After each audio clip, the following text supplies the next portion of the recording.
Hello, Bryan Colter here, Evolutionary Astrologer, for another horoscope report for the upcoming Libra new moon that happens in just a few days, but we'll be talking about the energy for the rest of September and into early October.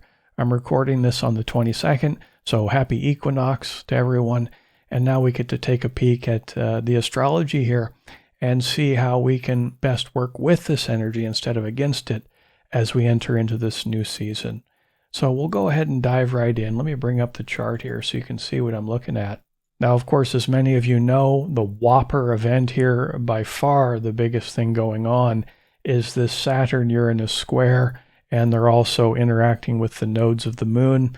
I'm not going to go into super detail about this because I talk about it in every video, but I will give the Cliff Notes version, and then we'll dive into the new moon. So really, this is the last hurrah with the Saturn-Uranus square. It's been going on through 2021, 2022, and until now, until about November, early December, they will be at their final peak, and then they'll begin to dissipate as we enter into 2023. And this is a square aspect which brings a lot of friction and tension. And of course, this is going to be happening, the crescendo of it is going to be happening during the U.S. elections, and I imagine this election cycle is going to be pretty wild, to put it mildly.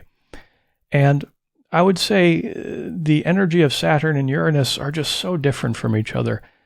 And here they are in the square. So Saturn, one way of putting it is it's the urge to control, to restrict, to regulate, to slow things down, to think methodically, pragmatically.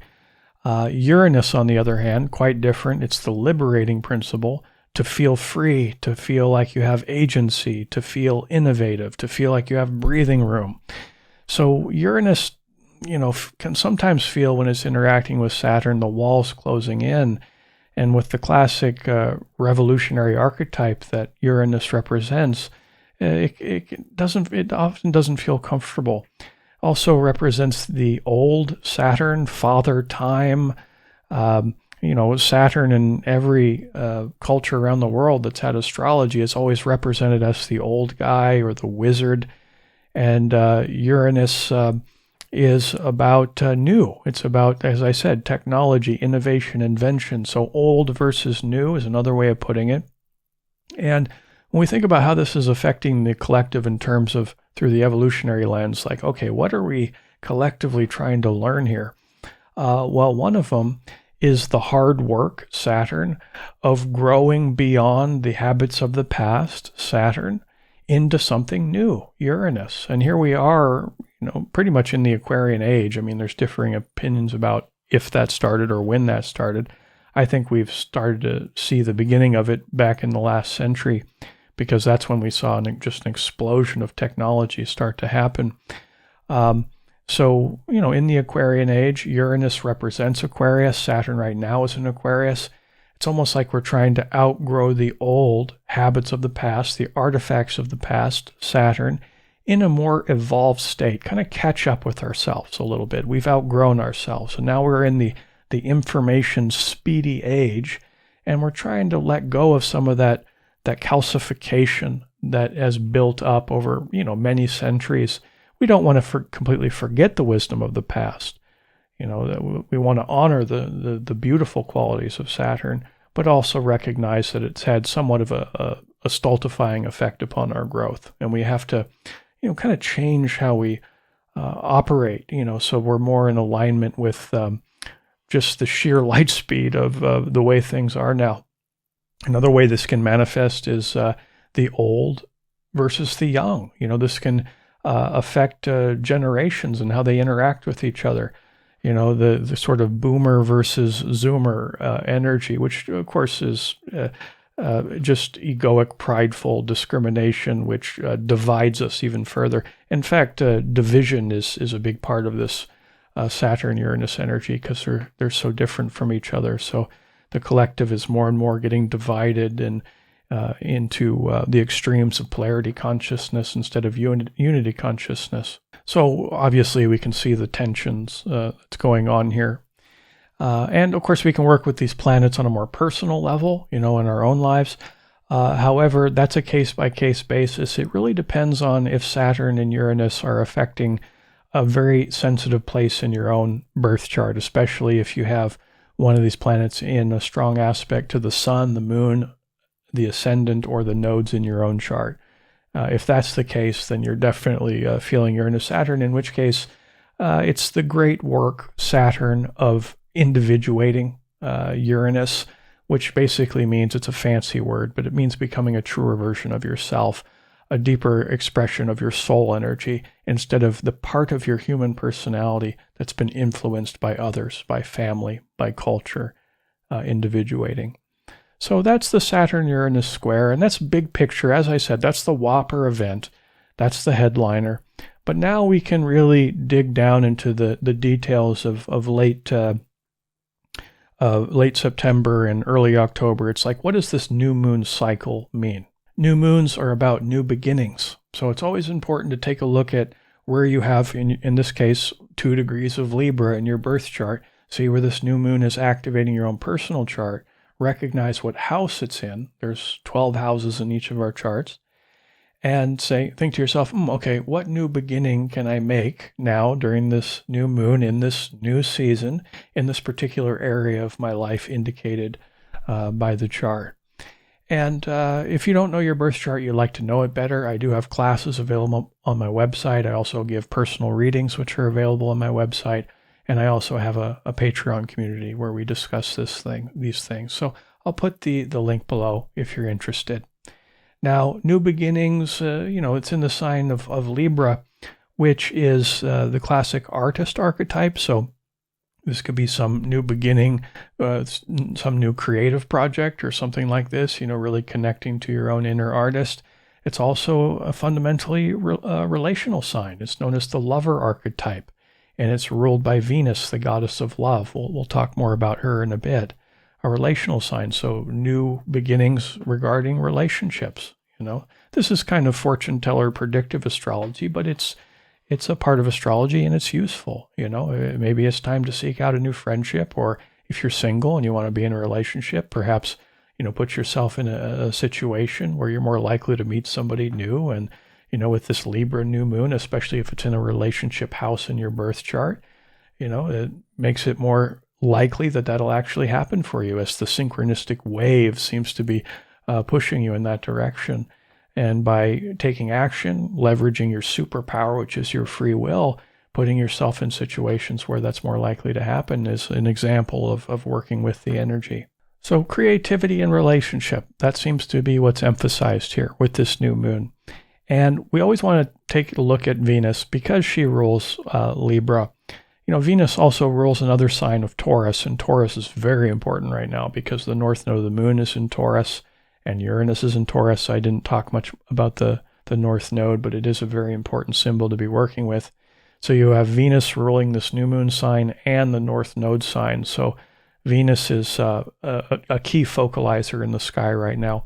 And as we can see, she's in a very energetic place. She's not hiding off in some obscure corner of the sky. She's in a very tight conjunction with Mercury, and Mercury is in retrograde, so very tight conjunction there, and they're both opposed Neptune in retrograde. And actually, of the 8 planets that can go retrograde, 75% of them are. 6 of the 8 planets are in retrograde. And the way I talked about this in the last video, but if we think about an introvert versus an extrovert, can be a loose correlation or a useful way of thinking about it, retrograde planets. So retrograde planets has an introverted expression of that planet. The one we're going to be talking about here is Mercury. But with 6 of the 8 planets in retrograde, we want to tilt more towards reflection, a little bit less towards action. Of course, we always got to take action at some point. But that's really the differences of how the brains work between literal introverts and extroverts. Introverts tend to reflect, act, and then reflect again on that action, whereas extroverted people tend to take action, reflect upon it, and then take action again. That's generalizing, but that's a useful way of thinking about it. So with all these planets in retrograde, I feel it's useful through the evolutionary lens, to be in a much more contemplative, reflective, inward place. Now, with Mercury in retrograde, this is the mind turned inward, because Mercury represents the mind, our communication, speech template, our thoughts even, and how we perceive reality. It's also the planet of, yes, communication, but writing and speaking and listening. Here it is next to Venus, the love god, goddess of love, with a Libra new moon. And Mercury is the most underrated love god, because it is the planet of communication. And communication, as you all know, is a very fundamental part of intimacy. Intimacy that's coming and going based on equality, which is a good way of introducing it, because Libra is the archetypal scales, the platform balance. So harmonious relationship, communication, Mercury, that's coming and going, okay? So in terms of communication that's going, it's useful to think about, it's like, okay, how can I polish my chops in terms of my counseling skills, being able to, build and maintain the bridge of rapport with other people, and fine-tune my skills of communication, but also listening. It's also a beautiful time, especially with retrograde, to journal. I mean, that's a very personal thing, okay? But it's using reflection in a very mercurial way through writing. So journaling's excellent with this set of energies. Also, writing emails, heartfelt emails to others. There's a relational aspect. Back in the day, it used to be more letters, writing heartfelt letters, which I'm pretty young. I'm like 40 years old. I haven't written that many like physical letters in my life. It's kind of funny to think about. But here we are in the information age. So writing a heartfelt email, with Mercury in retrograde, through communication, there can be a lot of slip-ups with communication, because the mind is turned inward with Mercury retrograde. And especially if it's affecting a sensitive point in your chart, it can be difficult to get the point across sometimes. But then also the way others will often perceive what it is you're saying won't be in alignment with what you actually mean. So miscommunications abound during Mercury retrogrades. And in fact, I've been trying to schedule a podcast with somebody this week, and they're in a different time zone. We've had two different scheduling problems, and now we've had the second reschedules. So we're still trying to get that done. That's like classic Mercury retrograde. So is technology going haywire. I've also had issues with that. So it's like, go within, and it's in Virgo. That's a part I forgot to mention. Mercury is super strong in Virgo because it rules that sign. And as I've said many times, it's like whenever a planet's in its own sign, it's effectively on steroids, So going within retrograde fashion and leveraging some Virgo energy by analyzing your own thought patterns, and by writing a heartfelt email, it allows you the spaciousness of time, to really think about what you want to say, what you want to convey.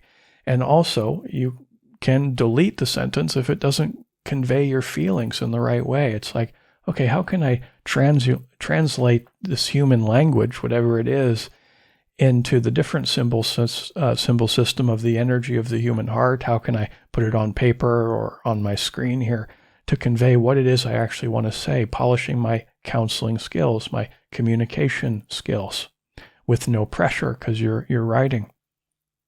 And just through the relationship lens, practicing, yes, communication skills, but really listening. I sometimes, if I'm in a conversation with somebody and, my mind's a little overactive, which it certainly has been recently, especially with Mercury being in Virgo, I find that sometimes I'm not present with what they're saying. And presence is a really important thing. I forgot to talk about this. This Venus and Mercury are opposite the spiritual planet of Neptune, and it's also in its own sign of Pisces. Okay, so we have this concept of spirituality here to think about. And we think about, spiritual philosophy. One of them is like, be here now, be in the present moment, So here the very active mind Mercury in Virgo opposed this Neptune, the spiritual planet. It's harder to enter into that serene space of quietude and present listening. Okay. So I'll be talking to somebody and they're saying something, and I'm kind of just thinking about less what they're saying, although I'm decoding what they're saying into ideas, but like, how does this impact me? Kind of like an egoic thing. It's like, oh, what does this mean for me? Not something I'm proud of, but I think we all do this from time to time. And, it's like I'm thinking about, images from my memory and past come up, and I'm coming up. Basically, I'm strategizing how I'm going to respond to the person when they're done, and that's not me really listening, So I love the idea during this class of events of just, when you're in conversation, practice not thinking while they're talking, and just being in the present moment, which can be kind of scary at times or vulnerable. It's like, oh, let's just be 100% invested in what they're saying, and then when they're done, maybe we can have a nice pregnant pause, and then reflect. There's all that retrograde energy, and then of course eventually give our response. But just practicing listening skills. And I know in my own personal relationships, it really feels good to feel heard. This is applying an understanding of the underrated love god Mercury interacting with Venus or relationship house in the chart. Feels good to feel heard. If I'm saying something really important, and maybe that thing is some emotion around it, and I'm in this vulnerable situation with somebody I care about, and the first thing out of their mouth when I'm done is yes, but, if somebody comes back with yes, but, it's like the yes doesn't even matter. They've collected their position papers in their mind, and they're giving you their retort, or this is what this means for me. I don't feel heard in that situation. It's like I'm talking to a brick wall. It doesn't feel so good, So I know I can get better at listening. That's something I need to work on. And it's something I have been working on, especially now with what's going on here. Now, Venus, the goddess of love, is more about human love. And there's different kinds of human love. Neptune, here it is, Venus opposed Neptune. Neptune, the spiritual planet, the classic mystic archetype. Here it is in a very compassionate sign of Pisces. It's more about what we could say divine love or agape love. So I love this idea of Neptune and Venus representing the two different faces of love and in opposition to each other because of the somewhat awkward inward overactive mind, reflective mind. So Virgo analysis of one's thought patterns, a beautiful evolutionary question that I've been asking myself this week, is how are my negative thoughts interrupting my connection to divine love and human love? Now, positive, loving thoughts are basically an extension of our life light, of our love, of our soul. So those don't really interrupt, and they do the opposite. They connect more deeply. So, shadow side Virgo, and that's a sign I know a lot about because I got a Virgo moon. Shadow side Virgo it's a sign of judgment, judging thyself. And if somebody judges themselves a lot, often they'll judge other people a lot. There's that reflection there. So if you're having judgmental thoughts, I ask myself, okay, so this is egoic, fear-based thoughts. It's interrupting the signal of love, connection with others, connection with the divine. How can I analyze that with objective reasoning and seek to change it? Virgo, the perfectionist archetype, the virgin, to be pure. How can I purify some of my negative thought structures that's interrupting love and connection? Deeply relational energy, inward energy, intelligent, communicative energy, spiritual energy, meditation is really good right now to quiet the mind. There's a meditation I did on my podcast towards the beginning of the year. I think it's called Reprogram Consciousness. I'll have links to the podcast below if you're interested. That's an excellent meditation to do right now because it's all about analyzing one's thoughts and emotions. So that's how I read this energy, is go inward, write, think, communicate, listen, find balance within your relationships through the art of the underrated love god of Mercury, or create through the more artistic vibe, find the platform balance between different shapes and colors and sizes.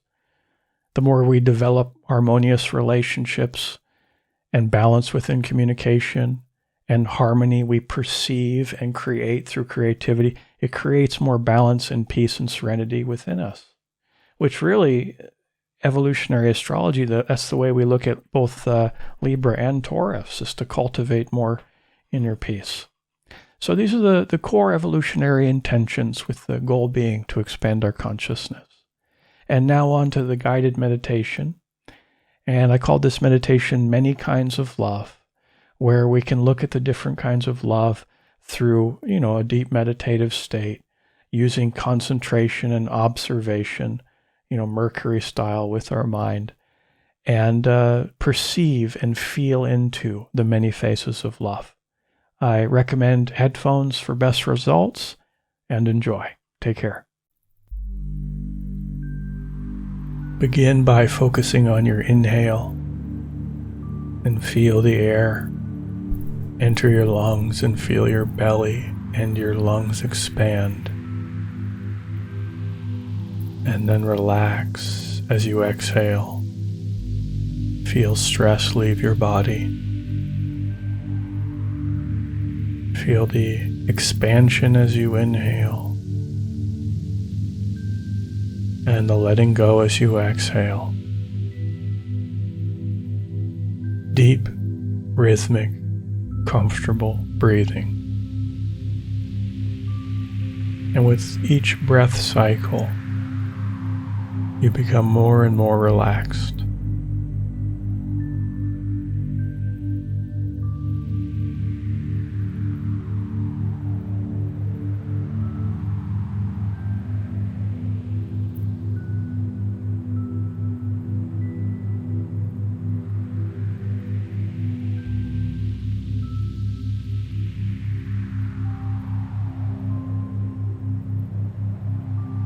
On your next inhale, focus your conscious awareness on your solar plexus and begin to visualize a sky blue sun in and around your stomach area.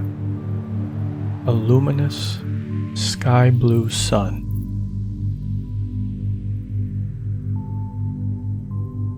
And with each inhale, you see that blue sun glow brighter and brighter.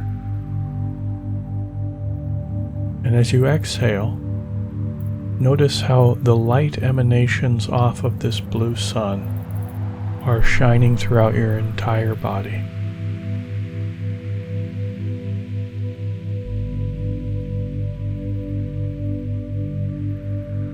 And you're inhaling peace and relaxation into the sky blue sun.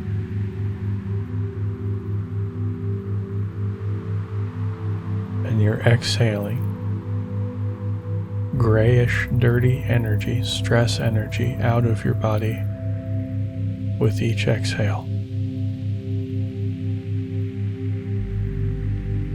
Inhaling sky blue peace, exhaling grayish, dirty energy.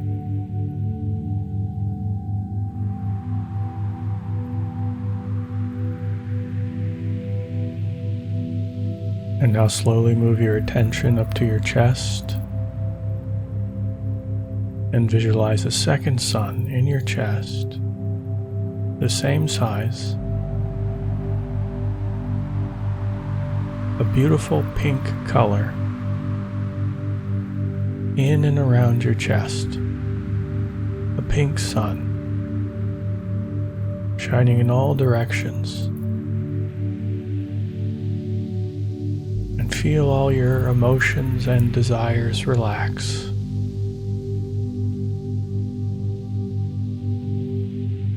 As calm enters your emotional body.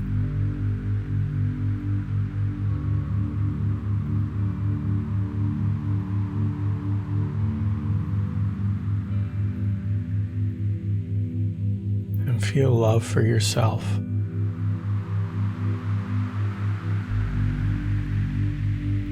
And give yourself compassionate words of forgiveness.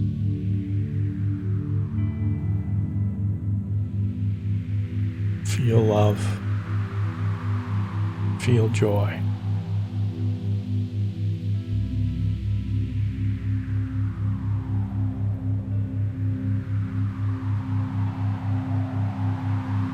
And now move up to the head center and visualize a bright gold sun in and around your head, shining in all directions.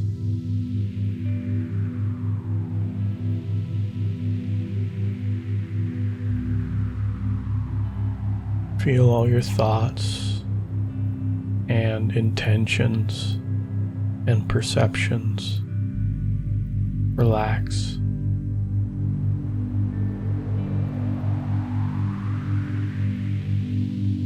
And you just visualize that gold sun glowing brighter with each inhale.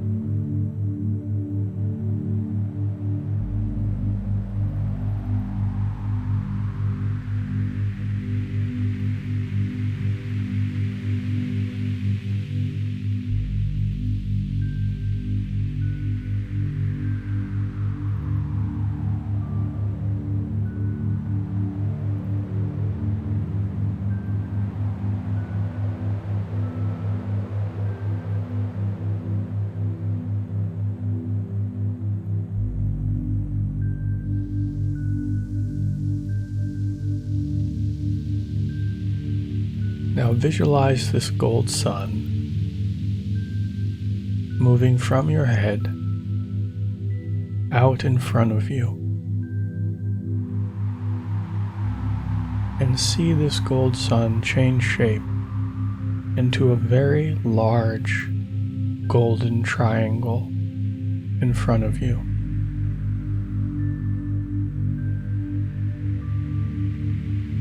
Maybe twice your size.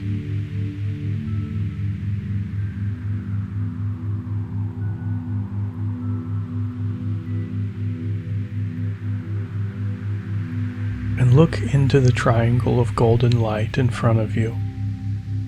Feel the vibration of the light.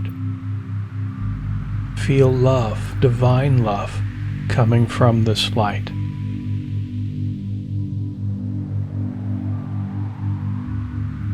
Gold is the color of divine love. And now visualize some embodiment of the divine in front of you. Whether it's Jesus or any of the great ones through history, or you can just visualize the gold color. It's a very high frequency. And feel this energy of the King of Kings, of light from light, true God from true God.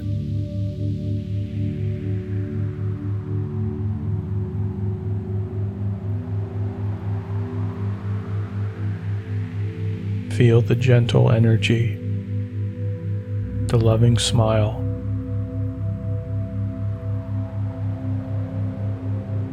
What kind of love is this?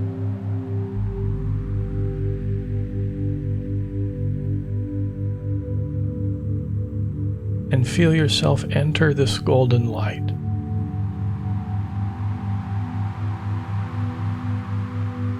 And see who you are now. You are the light, a seed from the divine heart. and go to the center of your beingness, to the center of life and creation and the center of love. What kind of love is this?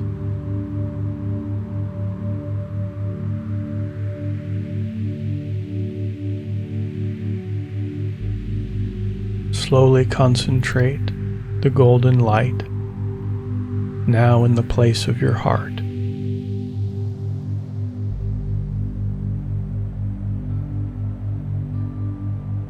The divine heart and your heart are one.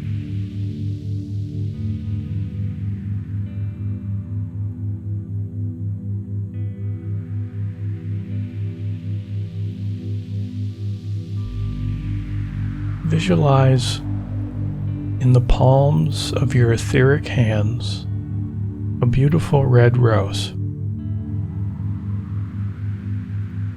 and visualize yourself bringing it up to your nose and smelling it. Observe it. Touch its petals. Feel how velvety they are. Carefully run your fingers over the leaves and stem and thorns. See how there's a little drop of water on one of the petals.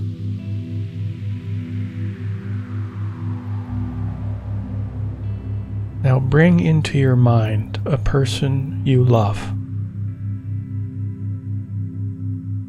You feel a special kind of love for this person. Offer him or her the rose that you just created.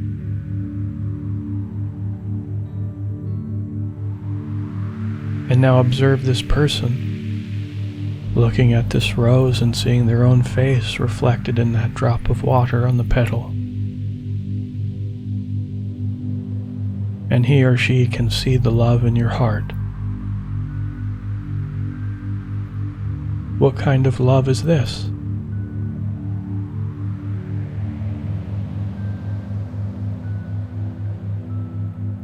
Now offer the rose to your father. What kind of love is that? Offer the rose to your mother. What kind of love is that?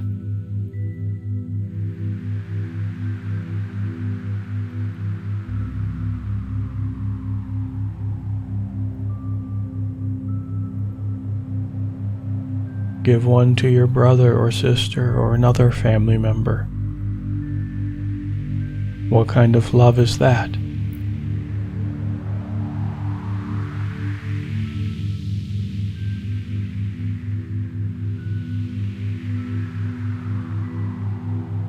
When you give a rose to a friend, what kind of love is that?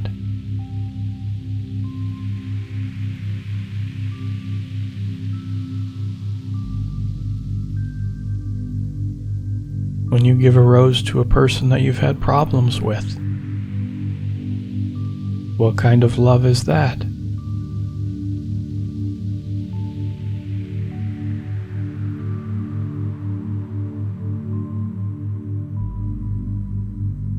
And when you think of the children, what kind of love is that?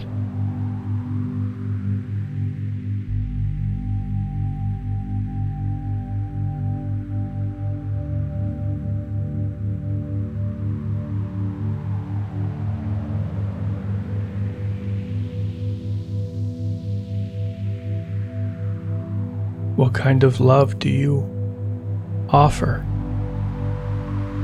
as your current human personality?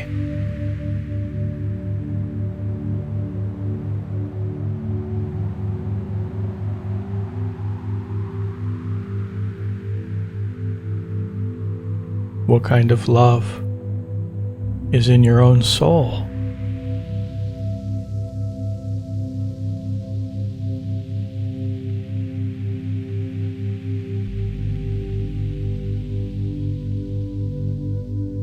As personalities, we can love other human beings in many ways.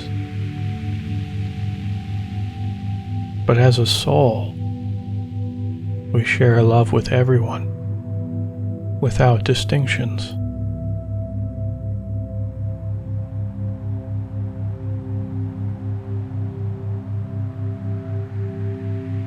Thou shalt love the Lord thy God with all thy heart, and with all thy soul, and with all thy strength, and with all thy mind, and thy neighbor as thyself.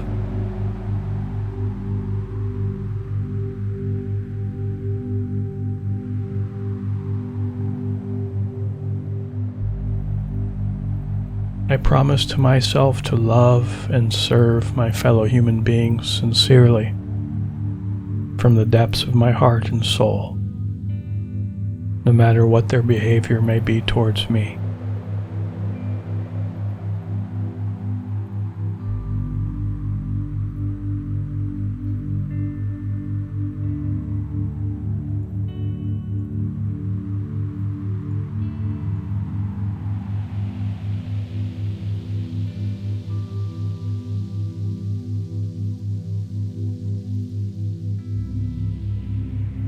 Thank you, Grand Architect of all that is. Thank you for blinking everything into existence, and for your steadfast, eternal gaze. Thank you. I am forever grateful and in splendorous awe.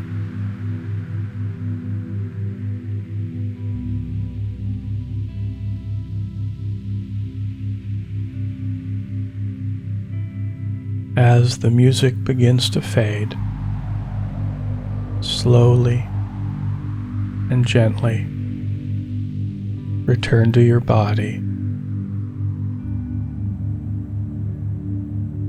Wiggle the fingers and toes,